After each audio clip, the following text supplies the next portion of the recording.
Good morning, students. Myself, Dr. R.P. Bagdi, Assistant Professor, Department of ABST, SPC Government College Ajmer. आज अपन बात करेंगे BCom part third ABST के first paper जो कि income tax law and accounts के बारे में है। उसमें मैंने आपको काफ़ी चीज़ें पहले भी बता दी थी कि इसके पांचों हेड हैं और 5 हेड में से एक हेड जो कि सैलरी का था वो कंप्लीट करवा दिया है। और आज अपन बात करेंगे मकान संपत्ति से जो आय,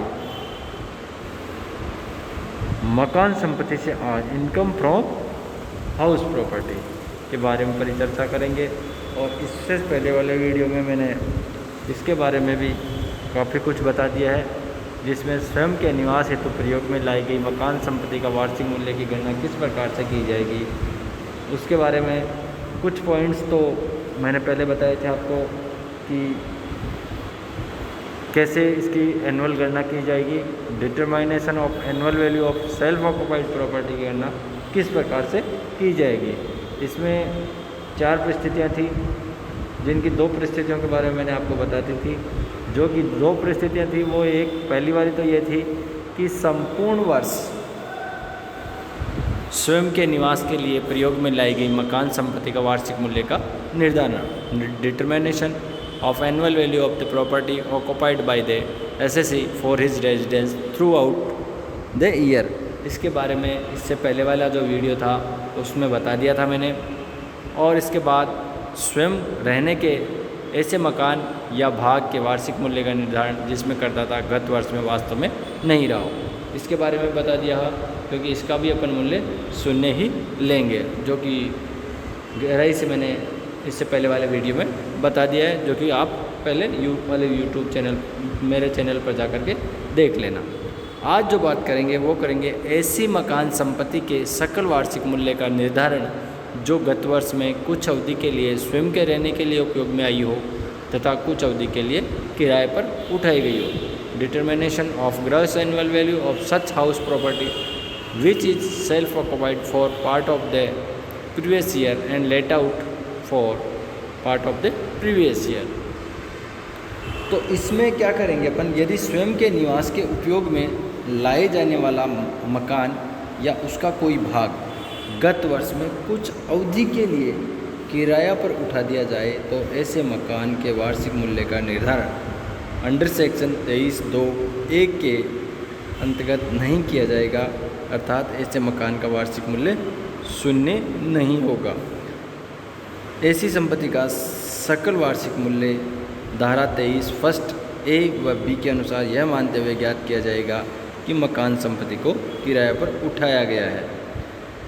अगर मान लो इसका जो कैलकुलेशन करेंगे कौन से मकान का, ऐसे मकान संपत्ति का सकल वार्षिक मूल्य का निर्धारण जो गत वर्ष में कुछ अवधि के लिए स्वयं के रहने के लिए उपयोग में आई हो, कुछ दिन के लिए तो खुद रहा हो और कुछ दिन के लिए उसको किराए पर उठा दी गई हो, तो अपन अंडर सेक्शन 2(1) के अंतर्गत नहीं किया करके इसको किस में करेंगे, अंडर सेक्शन 23 फर्स्ट ए व बी के अनुसार करेंगे और इसको ये मानेंगे कि यह मकान किराए पर उठाया गया है। इसी प्रकार धारा 23 बी के अंतर्गत आने वाले स्वयं के रहने के मकान को जिसमें करदाता बाहर रहने के कारण वास्तव में नहीं रहता है, गत वर्ष में कुछ अवधि के लिए किराए पर उठा दिया जाए तो उस मकान का वार्षिक मूल्य भी शून्य नहीं होगा। उस संपत्ति का सकल वार्षिक मूल्य भी धारा 23 फर्स्ट 1 व बी के प्रावधानों के अनुसार यह मानते हुए ज्ञात किया जाएगा कि उस मकान संपत्ति का किराए पर उठाया गया हो। ऐसी स्थिति में अगर सपोज कीजिए कि किसी मकान संपत्ति का सकल मूल्य, उस मकान संपत्ति का सकल मूल्य कैसे ज्ञात किया जाएगा, जब एसएससी उसमें कुछ दिनों के लिए तो किराए पर दे दे और कुछ दिनों के लिए खुद रह जाए, तो ऐसे मकान की गणना अपन किराए पर उठाए गए मकान की गणना करते हैं, उसके अकॉर्डिंग ही इसकी की जाएगी, शून्य नहीं माना जाएगा। ठीक है। और अगली स्थिति आती है ऐसे मकान संपत्ति का वार्षिक मूल्य का निर्धारण जिसका कुछ भाग स्वयं के रहने के काम में आता हो और कुछ भाग किराए से उठा दिया जाए अथवा व्यापार में काम आए। Determination of annual value of such property, a part which is self-occupied and another is let or used for the business of the assessee. तो ऐसे मकान की गणना अपन कैसे करेंगे? यदि किसी मकान संपत्ति में अनेक स्वतंत्र इकाइयाँ हो तथा इनको अलग अलग प्रकार से उपयोग में लाया जाए तो प्रत्येक इकाई के वार्षिक मूल्य की गणना अलग अलग तरीक़ों से की जाएगी, जिसमें पहला तरीका स्वयं के रहने के भाग अथवा इकाई को वार्षिक मूल्य धारा 23(2) के अनुसार शून्य होगा। जिसमें वो रहता है उसका उस इकाई का मूल्य तो अपन धारा 23(2) में कर देंगे जो नील होगा। दूसरी स्थिति किराए पर उठाए गए भाग अथवा इकाई का सकल वार्षिक मूल्य धारा अंडर सेक्शन 23 फर्स्ट ए व बी व सी के प्रावधानों के अनुसार की जाएगी। ए बी सी का जो अंडर सेक्शन 23 फर्स्ट ए और बी और सी के प्रावधान के अनुसार करेंगे। और व्यापार में काम आने वाले भाग या इकाई को अनुमानित आय की गणना इस शीर्षक के अंतर्गत नहीं की जाएगी। व्यापार में काम कर लेंगे तो वो इसमें नहीं आएगी।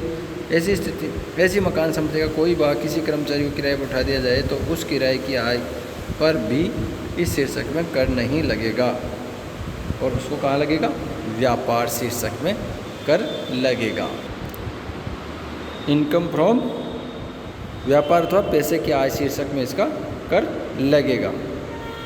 इस प्रकार से ये दोनों परिस्थितियाँ थी, जिसमें पहली परिस्थिति थी वो तो क्या थी कि ऐसी मकान संपत्ति का सकल वार्षिक मूल्य का निर्धारण जो गत वर्ष में कुछ अवधि के लिए स्वयं के रहने के लिए काम में लिया गया हो, कुछ अवधि के लिए स्वयं के लिए काम में लिया और कुछ अवधि के लिए किराए पर उठाया गया।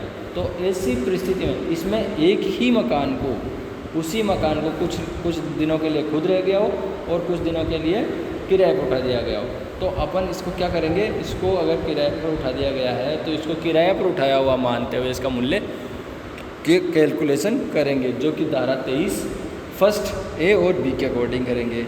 और इसकी गणना शून्य नहीं मानेंगे। क्यों नहीं मानेंगे? क्योंकि इसको किराए पर उठा दिया गया है। और दूसरी स्थिति कौन सी है? ऐसे मकान संपत्ति का वार्षिक मूल्य का निर्धारण जिसका कुछ भाग स्वयं के रहने के काम में आता हो। मान लो बड़ी बिल्डिंग है, उसका कुछ हिस्सा या कुछ भाग तो किराए पर उठा दिया गया और कुछ रहने के काम में आता हो और कुछ व्यापार एवं पैसे के काम में आता हो। तो इसमें क्या 3 स्थितियाँ हो गई। तीनों स्थितियों में अपन क्या करेंगे कि पहली स्थिति कौन सी है? जिसमें स्वयं रहता है तो उसको तो अपन क्या करेंगे? वार्षिक मूल्य का निर्धारण उस एक इकाई मान लेंगे उसको, और उस इकाई का कैलकुलेशन धारा 23 अंडर सेक्शन 23(2) के अनुसार उसका मूल्य शून्य मानेंगे, शून्य हो जाएगा। और जो किराए पर उठा दिया गया तो उसका मूल्य की कैलकुलेशन किस प्रकार करेंगे? उसको धारा अंडर सेक्शन या धारा 23 फर्स्ट ए बी एवं सी के प्रावधान के अनुसार की जाएगी। ए बी सी के प्रावधान कौन कौन से हैं जो मैंने आपको पूरे वाली वीडियो बनाएंगे उसमें बताए थे। और तीसरी स्थिति है व्यापार और पैसे के लिए दे दिया गया, तो व्यापार और पैसे के लिए दे दिया गया है वो हाउस प्रॉपर्टी की इनकम नहीं मानी जाएगी, उसकी बिजनेस प्रोफेशन की इनकम जाएगी, जो कि व्यापार और पैसे आज शीर्षक में कर लगेगा। इस प्रकार से आज का वीडियो में इतना ही, और इसी के साथ आज का वीडियो ख़त्म करता हूँ मैं। और कल अपन बात करेंगे इसका, अगर हो सकेगा तो ट्यूशन की या फिर कुछ इम्पोर्टेंट बातें कि जब मकान संपत्ति की आय की गणना में न घटाई जाने वाली राशि वार्षिक मूल्य का ऋणात्मक हो जाए जब क्या करेंगे, और प्राप्त किराए को सकल कैसे बनाया जाता है। ये चीज़ें अपन आने वाले दिनों में बताएंगे, और उसके कुछ छोटे छोटे इम्पोर्टेंट क्वेश्चन हैं उसके बारे में भी अपन परिचर्चा करेंगे। आज के लिए इतना ही। Thank you.